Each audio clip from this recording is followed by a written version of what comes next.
In this video, I'm going to talk about a program called Notepad++, and I absolutely love this program. And if you are interested in anything programming or coding or visualizations or Tableau or SQL or Python or Visual Basic or Cloud or anything like that, you need to know this program, and I'll show you why.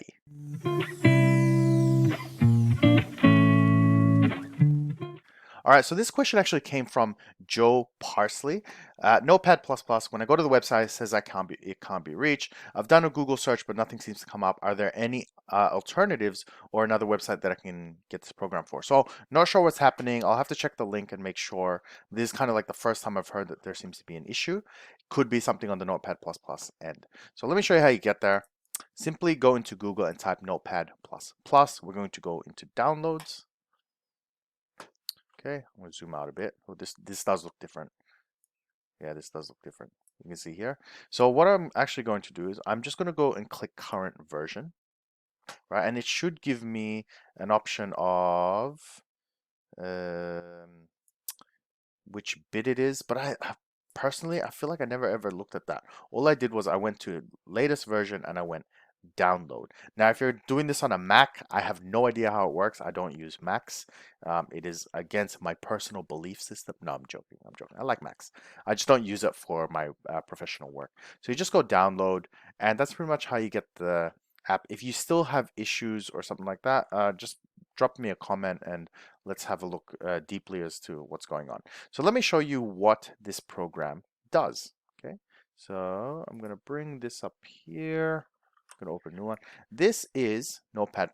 Now, when you download it, yours might be different because you can change the fonts, the layout, the backgrounds, and all that. I'm not going to get into that, but I'm just going to show you what it is. So if you imagine Notepad, the thing that we've been using since the 90s, so some of you youngins, you may not know what Notepad++ is, and you may not know what was it called? WordPad? I think WordPad was the other one. WordPad? Yeah, it's still here, WordPad. Yeah, there you go. But if you remember Notepad, just the regular one, it's basically this thing.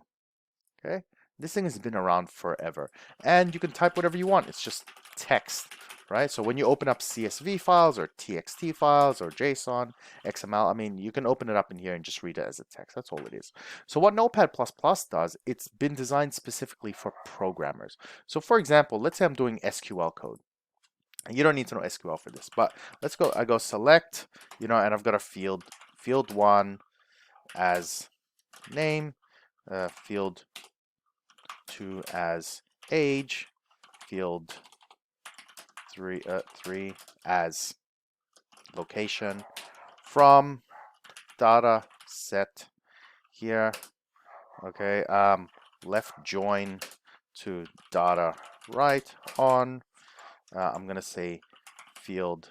Let's go data set field 1 equal to data right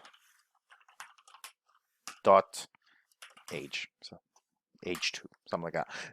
Completely made up. I don't know what it is. If you look at it, it's just flat text. When I mean flat, it's just black and white. Okay. One of the advantages of Notepad++, and I actually don't know all the features. I just use it for a few things. I go language, and I can go SQL. And you can see now it's color coded it for me. And what this does is it makes it really easy to inspect your code, to edit things, to change it. You can even run things apparently. I've never tried that before, but you can do that. Sometimes you can do something like this. Let's say it's not actually called field. Let's say it's called case. Okay. I can hold the Alt button, Alt, like so, and go case. How cool is that? Or if I wanted to add continuous comments. Hello, I am a comment. Right? You can do all sorts like that. Define, replace, all these extra features. There's so many things that really help us designers and programmers get control of the code. Now, I'm sure that there are alternatives there, alternatives for this, and the programs that you design in, like for example, let's say you're going to do SQL Server or Visual Basic or something like that. A lot of them have something built in that is like this. But because I do a lot of stuff outside that needs multiple programs, I just do it outside and use Notepad++. So it's very useful in cleaning your code and getting things set up. And that is it. So it's just a super short information video. If you have any questions about this or you want to learn more, just drop a comment and let me know what you want to know. So until then, have a great day and bye.